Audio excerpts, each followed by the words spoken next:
A Level 2 inspection and testing course is aimed at all of those wishing to enter the electrical industry.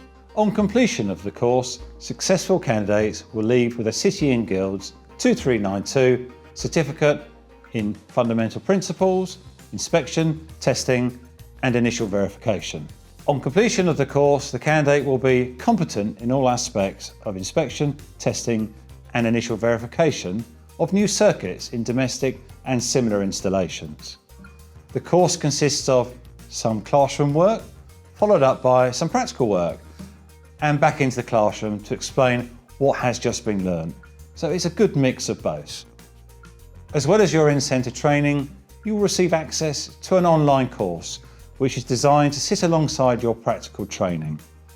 Some of this course can be read beforehand to help prepare you for your time in centre.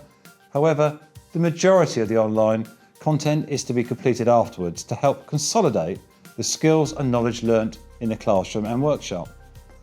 At the end of the course, you will complete an online multiple choice exam and practical assessment. The online exam is open book, so you will be able to take your course book into the exam with you. For more information, please refer to our course page or give us a call so we can answer any further questions you may have.